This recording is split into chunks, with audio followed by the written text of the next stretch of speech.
Hello and welcome everyone to the Sunday Sports Show. My name is John Maselli. You can find me on Twitter as the Funconomist. That's FUNCONOMIST. Little play on the economist word there. That's my background, and so just going to take a look here today through a bunch of different fantasy sports topics. I think we'll start with some of the DFS stuff and kind of move along from there. I think there's a couple different ways people tend to play DFS, right? There's people that play cash games. There's people that play tournaments. There's a bevy of other types of games, right? There's pick'em games. I'm going to try to look at a little bit of everything.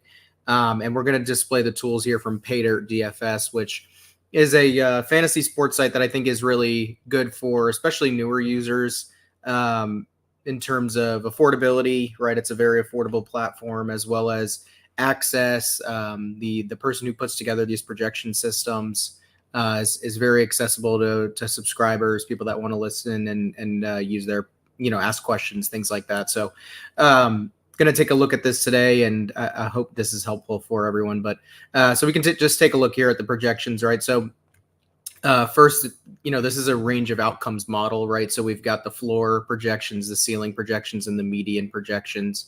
And this is for the team stack overall, right? So when we look at stacking, I think this is an important thing to look at, but you can also take a look right here at you can drill down into one position. And then I think what's nice is you've got odds for a high finish right at the position.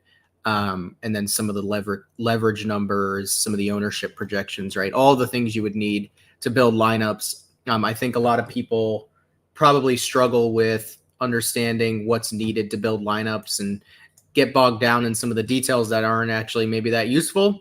And so using projections like this, or a projection system that includes both projections and ownership projections, I think is really helpful. So we'll take a look at this. But I think first, cash games, right? For me, right, this number here is going to be the most important, right? Your median projection number. You're going to want to take a look at what is the projected median outcome of a player for any given slate, any given game, right? So what you want to do is maximize your actual median projection, and that is going to be a foolproof way to build high or plus EV cash game lineups, right? I think a huge part of playing cash games is going to be how you figure out who you're going to play against, entering the right contests, that sort of thing. But secondarily, I think picking or being able to build lineups with high median outcomes is really important and crucial. So take a look here at the medians, and I'm going to show. So what I've done kind of on the back end is, so I aggregate projections, right? So I'm taking projections from a host of sources and aggregating them together, and then running them, and that's how I come up with cash game projections, cash game exposure, stuff like that. So that's essentially how I'm building my lineups. I think what I wanted to show here is I actually have the list of lineups, or the list of players here that I think are coming up in cash games the most, right? Because a lot of times people are asking, who's your favorite cash game play at this position? Who's your best cash game play? My answer is always, let me run the projections, let me build lineups, and then I can tell you who, where everything slots out, right? So Khalif Raymond looks like a really nice cash game play. I think we understand why. The Lions offense is not only high powered, but missing some key players today. And so I think we're seeing higher projections for filling in some of those slots and filling in some of that opportunity, right? I think football is a game of, how many points are you going to, or how many opportunities are you going to get, right? I think that's a huge part of projecting a player's point total, is projecting their volume. And so, here we're seeing kind of nice numbers for a lot of these Lions players, right? You'll see Khalif Raymond's I ran about 1,000 cash game lineups before coming on the show. And Khalif Raymond's at about 62% of those lineups. And then you'll see here Sam Laporta at about 52%, Josh Reynolds in about 47%. So you've got quite a bit of exposure in cash game slates, and you'll probably expect to see this in terms of who other people are playing as well. But the Lions look like one of the top cash game teams to play in DFS today on the Sunday slate for week 5 or week 6, sorry. And I'll take a look here. We've got the pay dirt projections. And we'll take a look here at some of the other players. So we've also got Jalen Hurts at 48%, Zach Ertz at 37%, Joe Mixon, right? In terms of running back options, this is the number one running back from an exposure standpoint in terms of when I build out 1,000 cash game lineups. This is who you're seeing.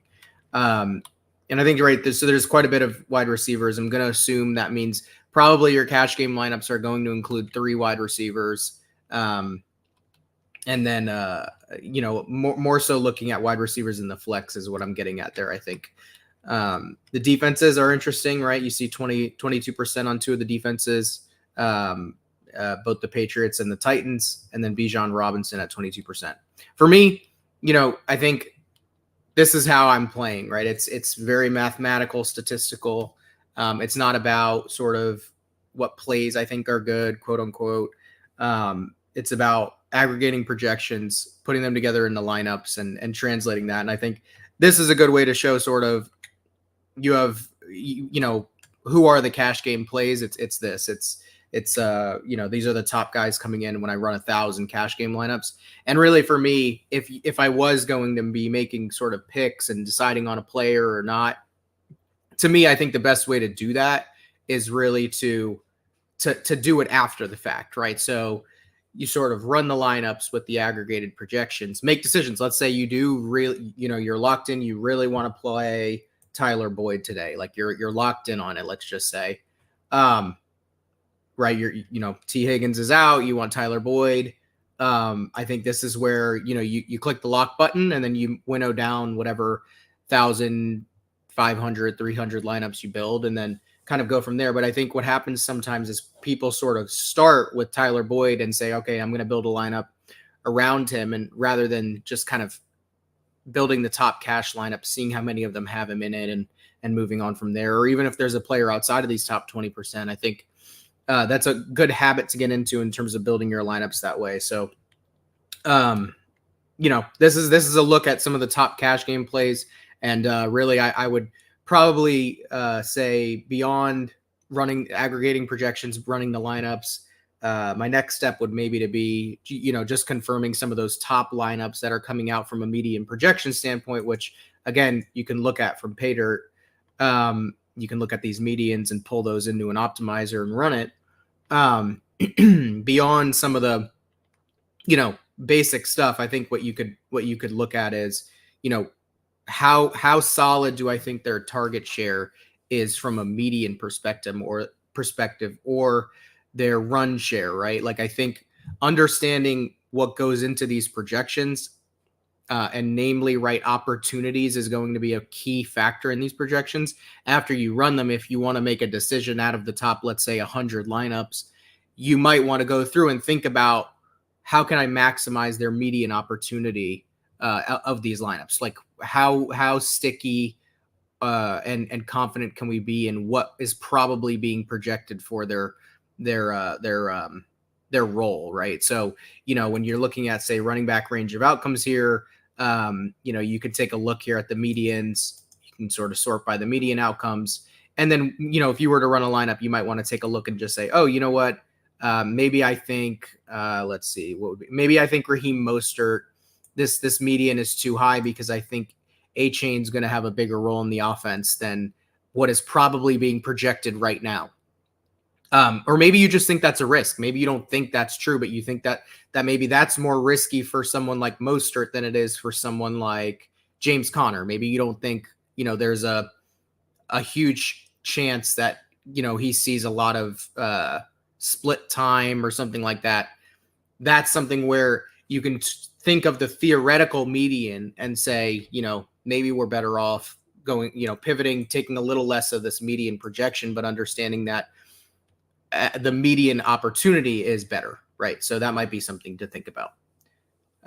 So that's kind of how I would approach cash games. And then I think a key with GPPs is to look at sort of stacking. What do your stacks look like, and how does this kind of tally up? And it's nice here that sort of on the pay dirt model, we can look at a bunch of different things here. But I think looking at the leverage is really interesting, right? Because this is going to be a comparison of sort of the median and ceiling outcomes with the ownership, right? So you look here, and this is probably one that has, very low ownership today. You can see here about 12%. And you've got this kind of two stack here of Lamar Jackson, Zay Flowers, and Odell Beckham, right? Something that I don't think probably a ton of people are going to play, right? So I think, and again, right, obviously high upside. This is maybe an interesting one as well. But I think when you're thinking about who to stack, how to stack, having a tool that allows you to look at some of the best stack options is really key and crucial. And so, I think especially if you're hand building a lineup and maybe you're playing a single entry and that you want to stack, this is a good way to take a look through these. So I think, right, some of these are relatively obvious options, but some of them are really interesting, right, in terms of, how to get back, right, in terms of leverage, right, we're looking at this Kirk Cousins, Jordan Addison, TJ Hawkinson stack is actually more preferable versus the Justin Jefferson and Jordan Addison, which is probably more obvious. And so, when we take a look at that, I think that's probably pretty interesting just in terms of how we think about not only accounting for projections, but also accounting for ownership and the likelihood of playing against these kind of similar stacks or being kind of similar to the field, so now I mentioned that that's probably really good for hand builders, but when one other thing you can do, which I think is really great on PayDirt, is you can come here to contest simulations, right? And so this is a very sort of easy and you've probably been hearing about contest sims if you're playing DFS and listening to content that's out there, but I think one way that's really interesting to just PayDirt has a really great contest sim here that's very user friendly, and so we're not going to upload any of our own stuff here. But let's say we're in a I think a smaller contest, multi-entry, right? So probably not a very sharp contest. If we're in $1 or $3 contest, that's multi-entry. We go to the main slate here and sort of simulate the contest, which I think is really neat. So what this is going to do on the back end is basically build out a portfolio of lineups that it thinks will be in this contest. And then based on the sort of projections that are included on PayDirt, right, and some of the upsides, the range of outcomes, will simulate these contests and return back to you, right, like what is expected to perform well in this contest as a result. So, this is a way, if you're not hand building, to feel comfortable that you're going to be able to build plus EV lineups without having to really do a whole lot beyond what you're already doing. So I think this is a neat way to do this, right? So it is simming. It'll take a little bit to finish that up, but yeah. So this will kind of populate out lineups for us at the end. And I'll pull up that cash game sheet one more time that I think is good to take a look at here, right? So as that's kind of running in the background, we can just take a look here again at, I think the Lions are going to be a popular option today. I think that's clear, right? So, usefulness in terms of, let me just make sure this is okay. Yep. So here we go. We've got the contest sims now complete. And so we can take a look at sort of player edges, which is really nice in terms of the sim features, right? We can take a look at edges here, Jamar Chase. And these are a lot of guys that are going to be, relatively high owned. You can see some, right here, David Montgomery at 33%, Jamar Chase at 23%, right? It's interesting, right? Because there's still an edge in playing these guys. I think a lot of times people think, oh, they're really high owned, we should just fade the chalk, whatever. Probably not always the case, or at least certainly not always the case. And probably the case of playing them is probably better, I think, more frequently than people think. So, just pointing that out here, I think is interesting to just take a look through some of the edge spots here. You got some of the defenses, right? And kind of interesting to take a look there. Darnell Washington, an interesting option at tight end today, given some of the injuries for Pittsburgh. And And yes, you could take a look here, but then also, right, this is building out actual lineups, right? So you can take a look here and kind of based on your contest, it's going to build out what it thinks based on the sim, right? Is a high or plus EV lineup. And interestingly enough, I think this is a good teaching moment. Is just 3 of these top lineups are using quite a bit lower salary than the 50,000 threshold. And one reason for that is just plainly it's going to provide differentiation, right? If you are populating lineups with significantly less than $50,000 in salary, you're going to be likely to be differentiated, right? So that's probably part of the reason here. And really, if you look at the lineups, it's not so much that the players themselves are super contrarian, right? I mean, you look at this lineup here: Kamara, Montgomery, Russell Wilson is contrarian, right? But you don't have to get super different, right? Tyler Boyd is someone that was in my cash game spreadsheet. Jamar Chase, right? But this is going to be very likely unduplicated and not very likely to be similar to the field here. So I think it's a great lineup to just take a look at, right?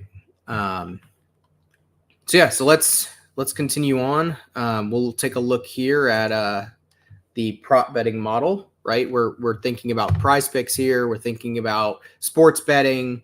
And so because there's a range of outcomes in this range of outcomes model from Pater, we can take a look at player prop simulations and actually figure out, right, like what are the odds of somebody hitting an over on a certain number, right? So we'll just leave this at 150, but you could obviously change the lines and depending on what size slip you're doing on PrizePicks, you would change this as well in terms of what the implied line is. But let's just take a look just as a demo, right? If we were taking a look at Kirk Cousins props today, and I can pull that up on my end.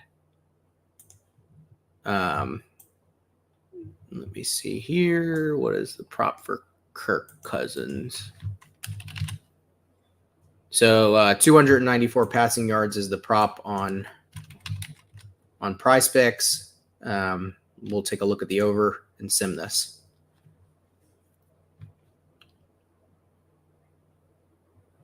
So it's going to run this sim, and here you got the range of outcomes, right? The projection is that this will beat the prop only about 49% of the time. The implied odds as a result of the minus 150 is about 60%.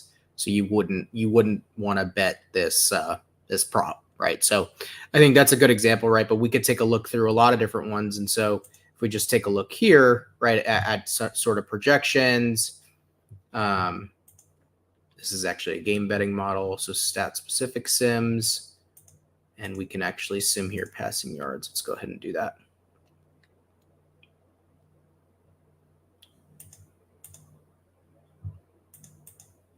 Right, so here we're taking a look at the props. Let's see what Pickett's at. So Pickett is at 187.5 right now on PrizePicks, and so right, the projection here on the mean is 213. You could take a look here, right? What are the odds of it going over, odds of it going under, and whether or not the edge is sufficient enough to bet, right? So if you were doing a prop bet on a book or putting them in a DFS prop card on PrizePicks, this is a good way to take a look through what you would build, right? And so, you can also make some judgments about sort of what I think your edge would be based on, right? Because this is assuming a certain implied total or an implied odds number. And, you could change your odds accordingly based on what you're actually betting or what the odds are on the bet you're looking at, or even, the odds of a specific PrizePicks card, right? But we can sim all these different categories here, and it'll give us sort of the edges here, right? So when we take a look at rushing yards, a little bit different, right? So let's see if this matches up with what's on PrizePicks. Yep. So this is actually now at 24.5 on PrizePicks. But the mean outcome here is 14, like very likely to still be a good candidate for an under prop here, right? And Jerick McKinnon, let's take a look. So 9.5, which is also the prop on PrizePicks. And so right here, right, this is telling us that based on the pay dirt model, right, based on their range of outcomes, right, and so maybe you agree with them, maybe you don't. Maybe you're looking at a different model, maybe you're looking at something else, and that's perfectly okay.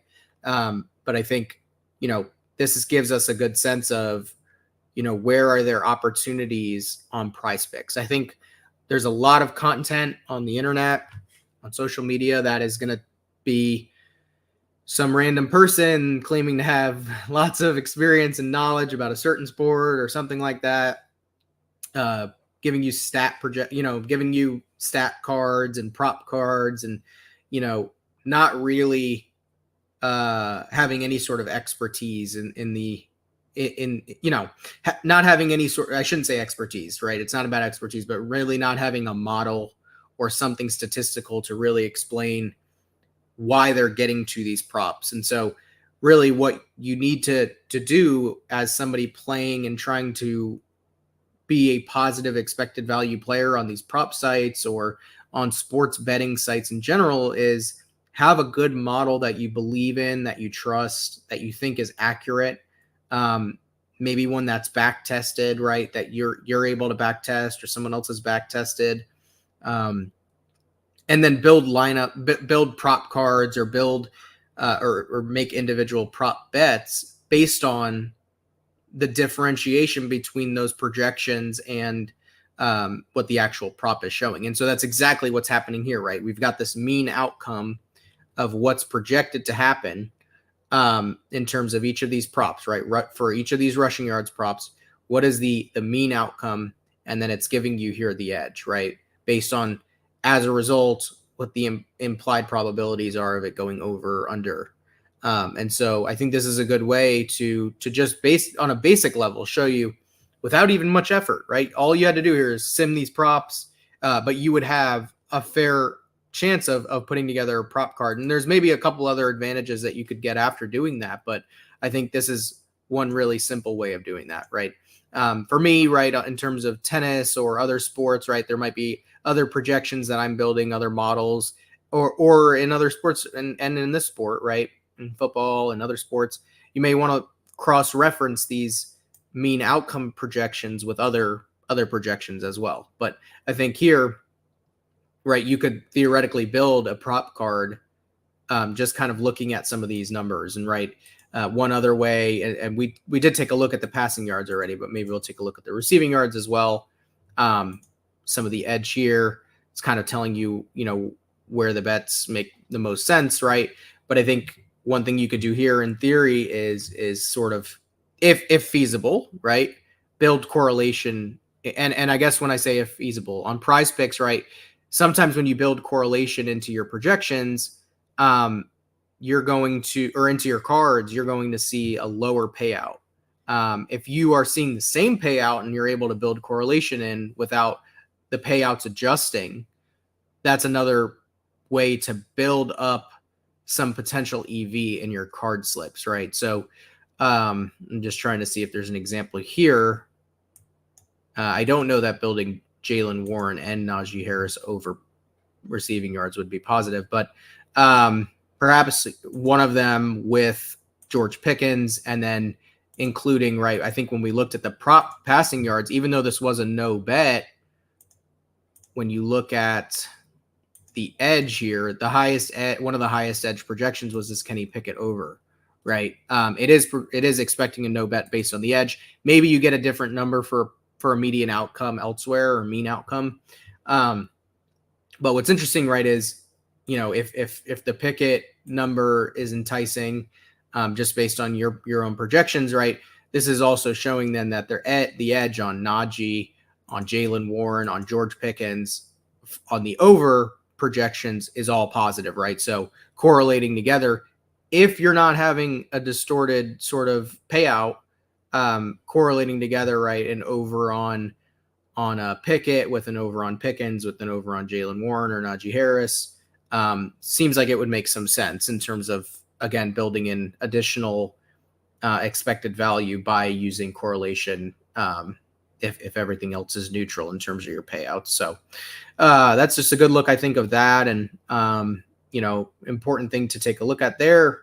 I think also too, right, I did mention sort of NASCAR props, which is in the link here. And so we could take a look at NASCAR, right? Here's my cash game exposures based on about 2,500 lineups that I ran for NASCAR, right? And so the highest owned player here is Kyle Larson, and I guess should say the player that shows up the most when I'm building lineups is Kyle Larson, right, at 87% of my lineups. And so this is all the NASCAR drivers that show up in at least 20% of my lineups, right? When you get past that Ross Chastain 20%, a lot of it is sort of just a hodgepodge of other players between 10 and 15 and maybe even less than 10% ownership. So I think these, in terms of a core group of NASCAR drivers that you would be looking to play, particularly in cash games, right? You might want to get different in GPPs, but particularly in cash games, these would be the guys based on my projections, which is, again, an aggregate, including my own projections. You would be taking a look at, these players here, right? So Kyle Larson obviously is someone that would probably show up in any cash game I would be playing today. And then I think, there's perhaps some chance that none of these guys would show up in a given, or I should say that each of these guys would not show up, right? But in terms of the overall lineups, it's likely to see 4 or 5 of these guys would be in probably a cash game build if I was building a NASCAR cash game lineup today. So wanted to kind of demonstrate that as well. And then we could take a look here. I think there's one other interesting point that I want to make as far as how you should use projections, DFS projections, and how you can team that and pair that up with your lineup decisions. So we'll just take a look here. Let me pull up my teams for actual season-long fantasy, because I think that this is useful as well, right? So let's take a look here. If you take a look at sort of, we're going to go back to the models at PayDirt for the range of outcomes, and sort of take a look here at quarterbacks or running back. We can look at whatever position we're trying to make decisions about. But here's one of my teams, right? I've got Josh Allen and Stephon Diggs playing right now. Right, that game is actually on in the background on my TV screen right here, so I'm keeping tabs on it. In terms of making decisions, right, I would say one poor decision that I have made so far, and this is not based on projections, right, but it's to have Aaron Jones in my lineup with the Monday night game, right, as with a questionable tag. I think he probably will play based on what I've read, but right, I don't have, in theory, another option if he were not to at this point. So right, I'm kind of locked in with Aaron Jones, unless I were to pivot later on today, right? Because the only options off my bench, really the only option would be Jaleel McLaughlin off my bench to start in his spot if I felt the need to do that, right? I could swap Breece Hall and then, or I guess I could just immediately take him out, but yeah, I think that's one concern, right? But, maybe I had a question earlier in the week between Cole Kmet and, right, I may have made the wrong decision here between Cole Kmet and Zach Ertz.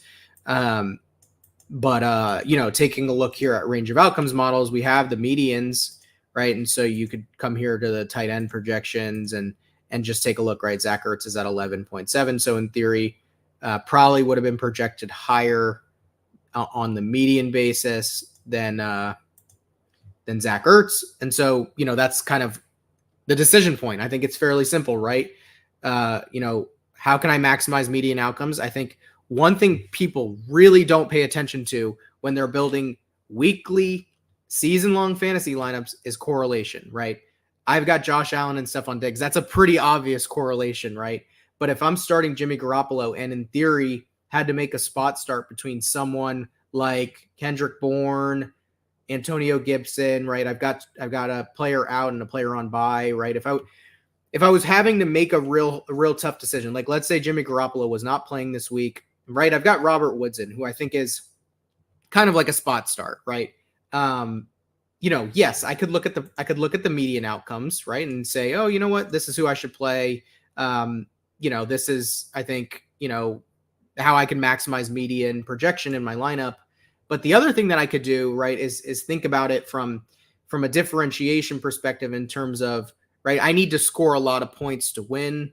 I'll show you that, or I could show you that too, but I won't click over to it. But I did play against DJ Moore and Justin Fields in this league this week, right? So I really need to put up a lot of points. But one way to do that, right, is to sort of expect or hope that one team is going to perform really well. And so because there's inherent correlation between, say, a quarterback and a wide receiver, really you only need one thing to happen if you play two players from the same team, right? So in theory, right, I might be, like if I wanted to build in correlation here, which I don't think it'd be probably worthwhile given the matchups, but I could in theory, right, move Mac Jones in here and then move Kendrick Bourne in Robert Woods' spot. Now, I don't know that I'd want to give up the amount of median projection that I would have to give up to be able to do that. But right, in theory, it's one option that you could consider when you're putting together your lineups. And so not only does kind of looking at the DFS projections help you put together your week-long lineups, but also, right, doing so and doing so with a kind of thought process of how you would build a DFS lineup is actually smart, I think, in a lot of ways, right? So, and same thing here, right? I might look at Jonathan Taylor. ESPN's projection has him at 12.9, Alexander Madison at 13.7. Maybe I take a look here and, right, kind of let the medians make decisions for me, right? I think it's a little complicated, right? Because Jonathan Taylor's role is very much unknown. And so it'd be tricky to make this decision, right? So here they've got Madison so on Pater, right, 12.86 projection, ceiling projection of 19. Jonathan Taylor's at 11, 15.5. And I think if I had to make a decision, if I was making a decision kind of based on projections, this is actually the better decision. Part of the reason I think I'm going to go with Jonathan Taylor over this gets back to what I was just saying about sort of thinking from a DFS perspective, right? I think there's inherent correlation here between Justin Jefferson and Kirk Cousins, but I would worry somewhat about about possible high-end negative correlation between playing a team's passing game and running game together. I think there's an argument that can be made on both sides of that, and it's probably depends on the team, the offense, right? They are playing against Kansas City, so likely will need to put up points. But I think overall, in terms of the projection I'm giving up at the moment by playing Jonathan Taylor, the upside that I may be giving up, I think there's also a potential to be minimizing some downside risk in that Alexander Madison is part of this offense. And so I'd have to be relying on the passing game, not sort of hurting the running game or vice versa in playing all three of those players, right? So because I think I've got a decent enough option in Jonathan Taylor here, like if I was deciding between Dalvin Cook and Alexander Madison, I think the option would probably be pretty obvious. But also too, right, just thinking about, what I'm giving up then from moving from Madison to Cook, about 5 points of median projection, right? It just wouldn't be worth it from the perspective of thinking about correlation, right? So that's a situation where it just simply wouldn't be worth it. I would rather play the correlated. I'd rather play a potentially negative correlated at the high end, Minnesota stack than roll out Dalvin Cook with an 8-point projection, and at Pater probably significantly lower than that. Here at 6.85 point projection on Pater based on the median. So I think that's good to look at here. I would take a look at my other lineup. I actually haven't made any adjustments to this yet. I'm not sure that I need to. I think I'd probably leave this as is, but I could, in theory, we can take a look here at sort of, should I play Jonathan Taylor? Maybe this is worthwhile, right? Mostert, Stevenson, Jonathan Taylor. I'm not really a big fan of their projected fantasy points on this site, so I'd much rather look here. And actually, I believe this league is a half-point PPR, so maybe I'd use the FanDuel projections instead of DraftKings. Again, this is how you use DFS tools, not only to play DFS, but also to kind of age your season-long play, right? So we're going to look here. right? We're looking at Raheem Mostert. I think, right, fairly confident in playing McCaffrey and Kamara. Looking at Raheem Mostert. Looking at